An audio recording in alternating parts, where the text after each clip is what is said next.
Hello everyone. So we were studying chapter 5, the fundamental unit of life. और इसमें हमने यहाँ तक डिफ्यूजन तक पढ़ लिया था. ठीक है, गैसेस का डिफ्यूजन किस तरह से होता है सेल के अंदर और बाहर. अब आगे देखते हैं वाटर का डिफ्यूजन. ठीक है, जिसको हम ऑस्मोसिस भी कहते हैं. Water also obeys the law of diffusion. The movement of water molecules through such a selectively permeable membrane is called osmosis. Water जो है वो भी डिफ्यूजन के लॉ को फॉलो करता है और इसको सिलेक्टिवली परमिएबल मेम्ब्रेन से वाटर का डिफ्यूजन कहलाता है ऑस्मोसिस. ठीक है, परासरण. The movement of water across the plasma membrane is also affected by the amount of substance dissolved in water. जो वाटर का मूवमेंट होता है प्लाज्मा मेम्ब्रेन के थ्रू, वो इस बात पे डिपेंड करता है, इस बात से अफेक्ट होता है कि जो सब्सटेंस है वो कितने ज्यादा डिसॉल्व हुए हैं वाटर के अंदर. जितनी भी मात्रा में उसमें डिसॉल्व हुआ होगा कुछ भी, उससे फर्क पड़ता है इसके ऊपर. Thus osmosis is the net diffusion of water across a selectively permeable membrane toward a higher solute concentration. तो ऑस्मोसिस क्या है? पानी का वाटर का डिफ्यूजन सिलेक्टिवली परमिएबल मेम्ब्रेन के थ्रू उस तरफ जहां पे हायर सॉल्यूट कंसंट्रेशन हो, जिधर की तरफ सांद्रता किसी चीज की ज्यादा हो, चाहे नमक हो, चीनी हो, कोई सा भी सॉल्यूट हो, जिधर की तरफ ज्यादा होगा पानी का उधर की तरफ मूवमेंट होता है. ठीक है, तो इसको कहते हैं osmosis. What will happen if you put an animal cell or a plant cell into a solution of sugar or salt in water? क्या होगा अगर हम किसी एनिमल सेल को और प्लांट सेल को हम शुगर या सॉल्ट के मिक्सचर में रखें. ठीक है, एक नमक का घोल बना लें और एक चीनी का घोल बना लें और उसके अंदर हम एनिमल सेल या प्लांट सेल को डालेंगे तो क्या होगा? One of the following three things could happen. इनमें से तीन चीजें हो सकती हैं. If the medium surrounding the cell has a higher water concentration than the cell, meaning the outside solution is very dilute, the cell will gain water by osmosis. Such a solution is known as hypotonic solution. Medium के अंदर पानी ज्यादा है और solute कम है, और जो cell हमने रखी है उस सेल के अंदर जो है सॉल्यूट ज्यादा है और वाटर कम है. ठीक है, तो वाटर क्या करेगा? बाहर से सेल के अंदर आ जाएगा. ठीक है, मीडियम में से सेल के अंदर की तरफ जाएगा. तो ऐसा सॉल्यूशन जिसके अंदर सॉल्यूट की कंसंट्रेशन कम होती है, वाटर कंसंट्रेशन ज्यादा होती है, तो उसको हम हाइपोटोनिक सॉल्यूशन बोलते हैं. Water molecules are free to pass across the cell membrane in both directions, but more water will come into the cell than will leave. जो वाटर के मॉलिक्यूल है वो दोनों तरफ आ जा सकते हैं. ठीक है, मेम्ब्रेन के दोनों तरफ आ भी सकते हैं और जा भी सकते हैं, लेकिन आने वाले मॉलिक्यूल जो होंगे सेल के अंदर वो ज्यादा होंगे जाने वाले की तुलना में. तो इसकी वजह से the net overall result is that water enters the cell is likely to swell up. और नेट रिजल्ट क्या होगा कि ज्यादा मॉलिक्यूल अंदर आएंगे, जो बाहर गए वो कम होंगे, तो इस वजह से वो जो सेल है वो फूल जाएगी. If the medium has exactly the same water concentration as the cell, there will be no net movement of water across the cell membrane. तो अगर ऐसा मीडियम है जिसकी कंसंट्रेशन बिल्कुल सेल के बराबर है, तो उसमें कोई सा भी नेट मूवमेंट होगा नहीं वाटर का. जितने मॉलिक्यूल सॉल्यूशन से सेल के अंदर जाएंगे उतने ही सेल से निकल के सॉल्यूशन में आएंगे. तो इस तरह से कोई मूवमेंट नहीं होगा, नेट मूवमेंट. और ऐसे सॉल्यूशन को हम क्या बोलते हैं? Such a solution is known as isotonic solution. जिसकी कंसंट्रेशन सेल के समान होती है तो उसको आइसोटोनिक कहा जाता है. Water crosses the cell membrane in both directions, but the amount going in is the same as the amount going out, so there is no overall movement of water. The cell will stay the same size. जितने amount पानी का अंदर आ रहा है उतना ही बाहर निकल रहा है, तो सेल जो है वो सेम साइज की रहेगी, ना फूलेगी ना श्रिंक होगी. Now third condition is if the medium has a lower concentration of water than the cell, meaning that it is very concentrated solution, the cell will lose water by osmosis. Such a solution is called hypotonic solution. अगर solution के अंदर water की concentration बहुत कम है तो क्या होगा कि सेल में से पानी निकल के सॉल्यूशन में आ जाएगा, मीडियम के अंदर आ जाएगा. तो ऐसे सॉल्यूशन को हम क्या कहेंगे? Hypertonic solution. Again, water crosses the cell membrane in both directions, but this time more water leaves the cell than enters it. इस बार भी वही होगा कि जो वाटर मॉलिक्यूल है दोनों तरफ मूव करेंगे, लेकिन ज्यादा जो वाटर मॉलिक्यूल्स हैं वो सेल को छोड़ के मीडियम में आ जाएंगे और मीडियम से जो सेल के अंदर जाएंगे वो बहुत कम होंगे। इसकी वजह से therefore the cell will shrink, जो सेल है वो सिकुड़ जाएगी।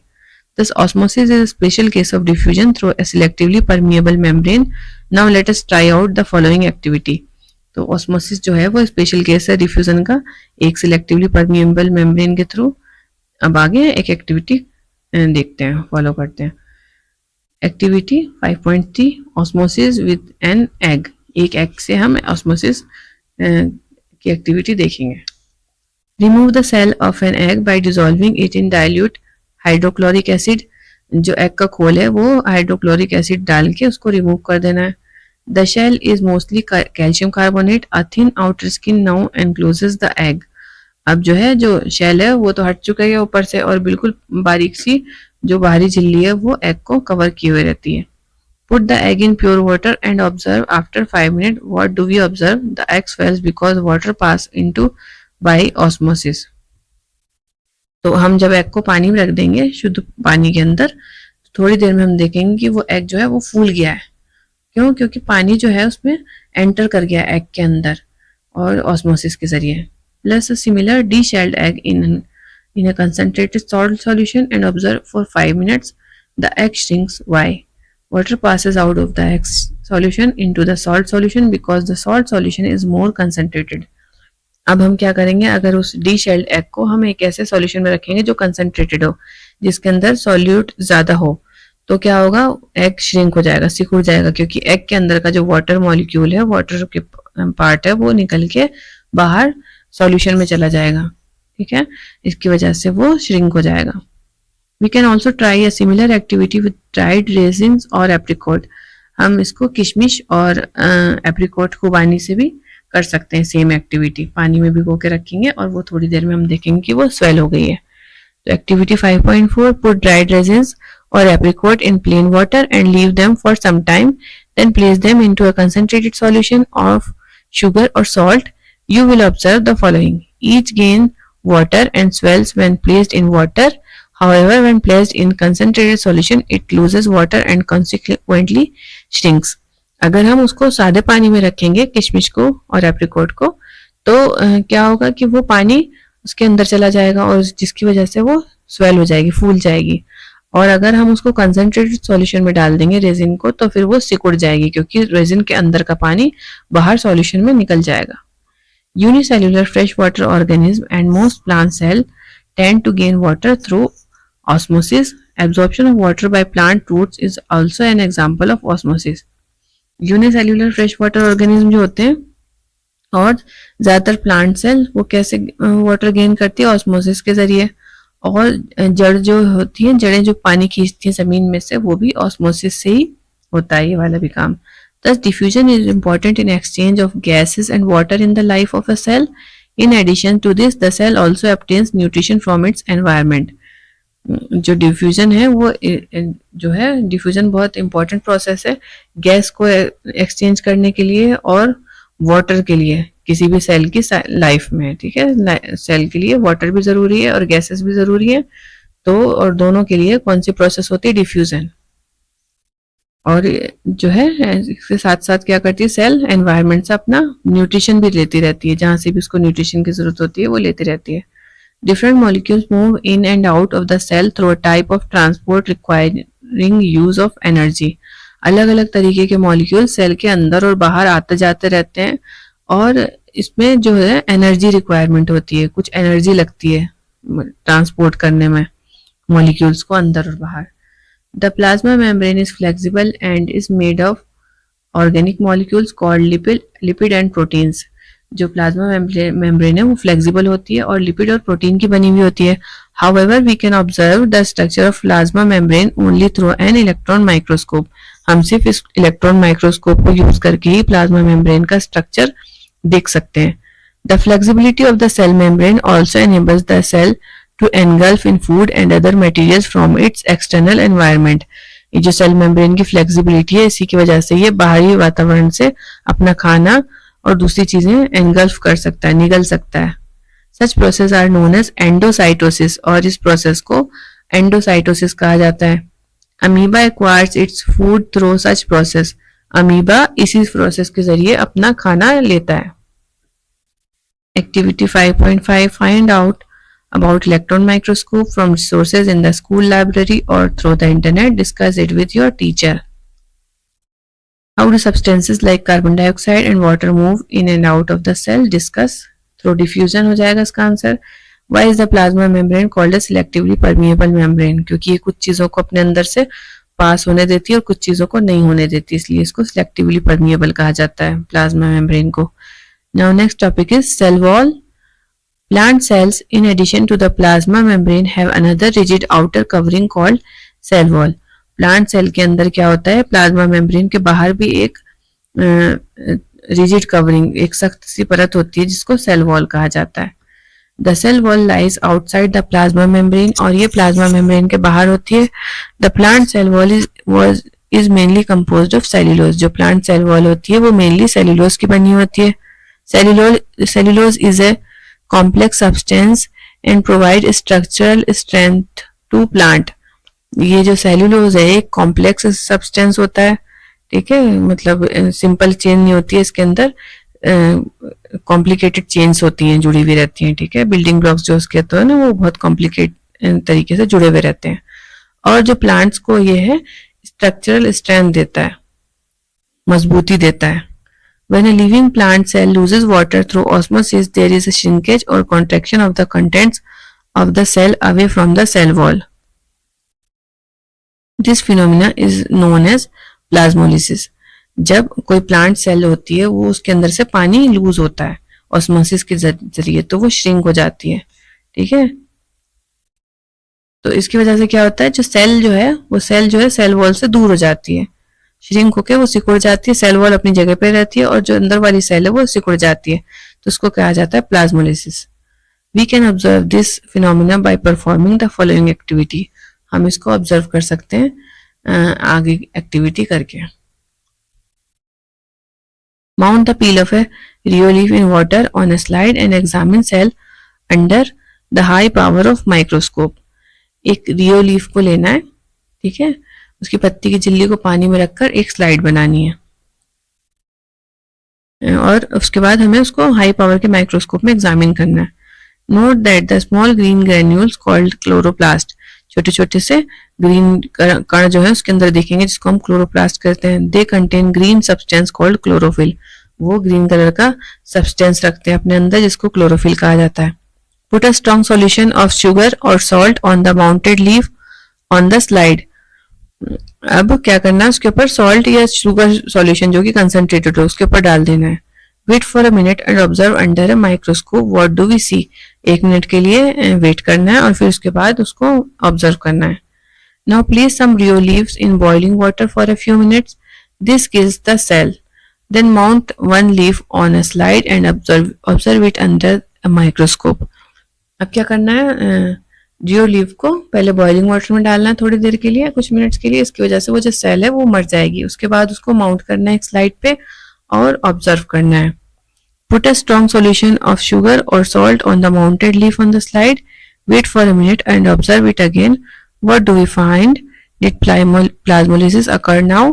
अब दोबारा से उसके ऊपर शुगर या सॉल्ट सॉल्यूशन डालना है और फिर उसके बाद देखना है कि अब भी प्लाज्मोलिसिस हुआ है या नहीं.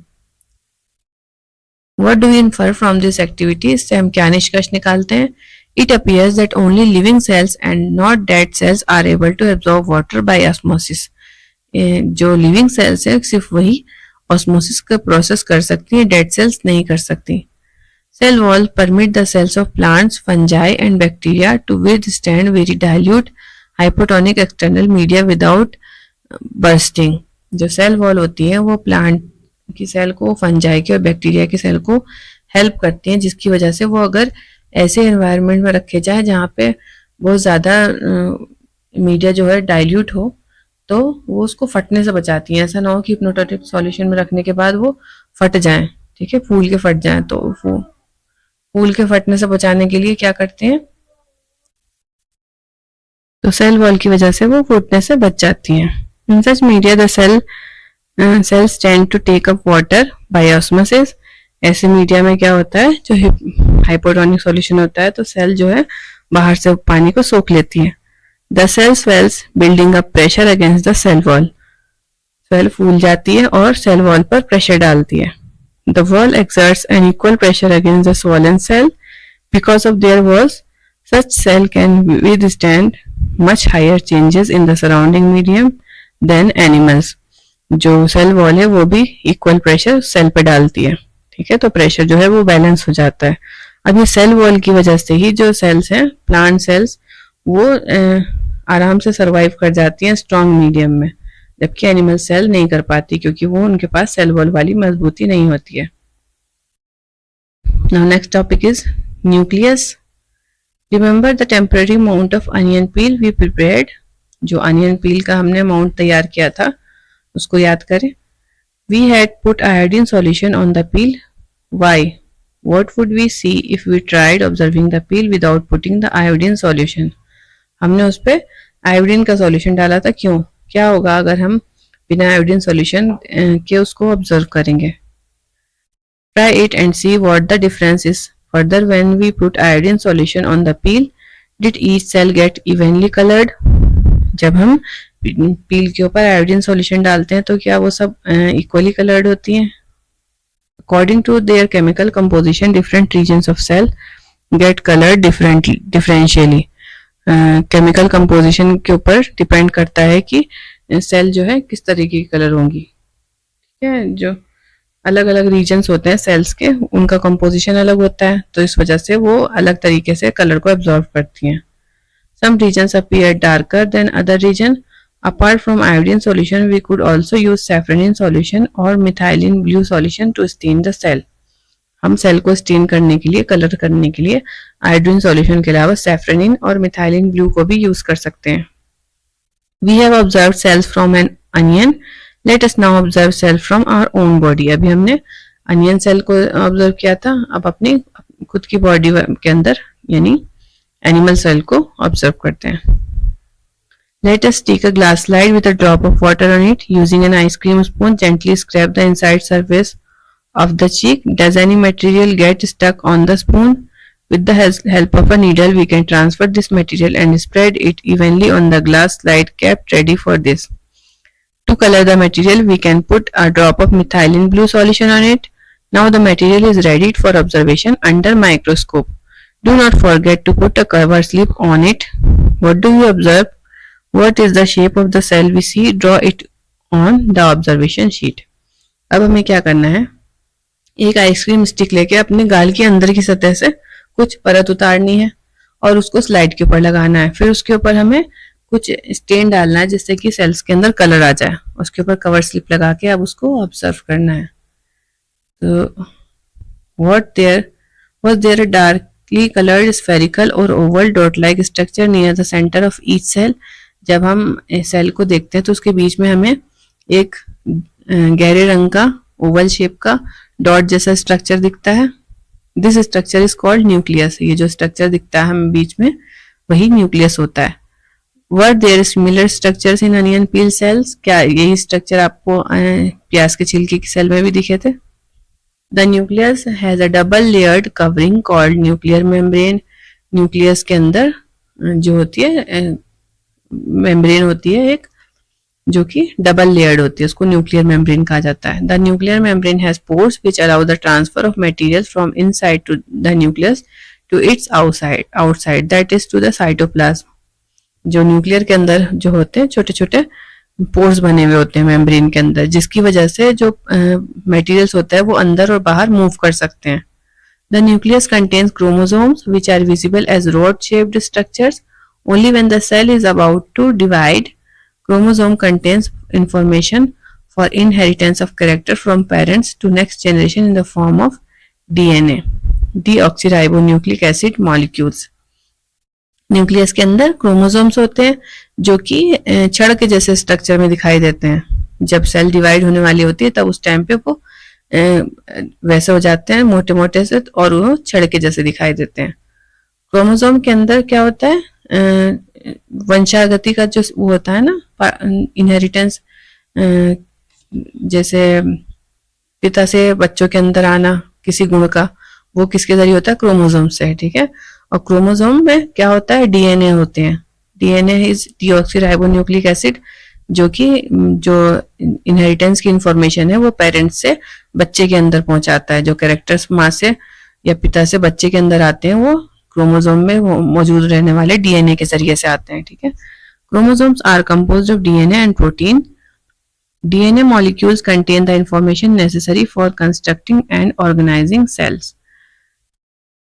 क्रोमोसोम डीएनए और प्रोटीन के बने हुए होते हैं और डीएनए मॉलिक्यूल के अंदर इंफॉर्मेशन होती है जो कि जरूरी होती है सेल्स को बनाने के लिए और उनको ऑर्गेनाइज करने के लिए। Functional segment of DNA are called genes. DNA के जो फंक्शनल सेगमेंट होते हैं उसको जीन्स कहा जाता है। ठीक है, in a cell which is not dividing, this DNA is present as part of chromatin material. ऐसे सेल जो डिवाइड नहीं हो रही तो डीएनए क्रोमेटिन मटेरियल के पार्ट के फॉर्म में मौजूद होता है। ठीक है, वो सिंपल क्रोमेटिन मटेरियल कहलाता है। Chromatin material is visible as entangled mass of thread like structure. और क्रोमेटिन मटेरियल क्या होता है, वो एक उलझे हुए धागे के जैसे दिखाई देता है, इस तरीके से दिखाई देता है, बहुत ज्यादा उलझा हुआ बारीक बारीक से धागे, जब सेल डिवाइड नहीं हो रही होती है। जब सेल का डिवाइड होने का टाइम होता है तो फिर ये क्रोमोसोम जो होते हैं ना वेल फॉर्म दिखाई देने लग जाते हैं। ठीक है, मोटे मोटे और सुलझे हुए से दिखने लग जाते हैं और उसके ऊपर ही डीएनए होता है। Whenever the cell is about to divide, the chromatin material get organized into chromosome. जब ये डिवाइड होने का टाइम होता है सेल के तो फिर ये ऑर्गेनाइज होकर क्रोमोसोम्स में फॉर्म हो जाते हैं। The nucleus plays a central role in cellular reproduction, the process by which a single cell divides and forms two new cells. जो न्यूक्लियस होता है वो सेलुलर रिप्रोडक्शन में महत्वपूर्ण भूमिका निभाता है जिससे कि एक सेल डिवाइड होकर दो नई सेल बनाती हैं।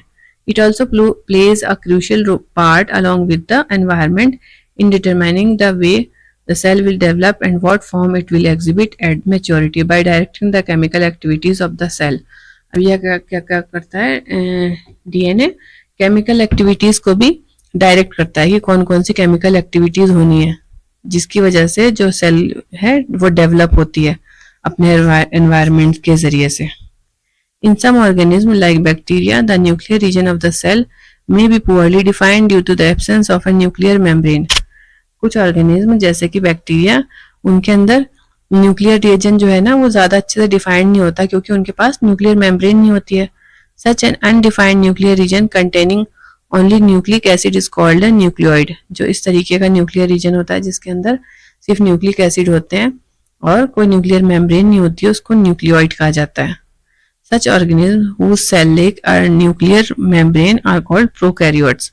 इस तरीके के ऑर्गेनिज्म जिनके पास न्यूक्लियर मेम्ब्रेन नहीं होती वो प्रोकैरियोट्स कहलाते हैं। Pro means primary and karyote means nucleus. Organisms with cells having a nuclear membrane are called eukaryotes. ऐसे ऑर्गेनिज्म जिनके पास न्यूक्लियर मेम्ब्रेन होती है सेल में उनको यूकैरियोट्स कहा जाता है। Prokaryotic cells also lack most of the other cytoplasmic organelles. जो प्रोकैरियोटिक सेल्स होते हैं उसमें और भी बहुत सारे कोशिकांग नहीं होते हैं। Present in eukaryotic cells many of the functions of such organelle are also performed by poorly organized parts of cytoplasm.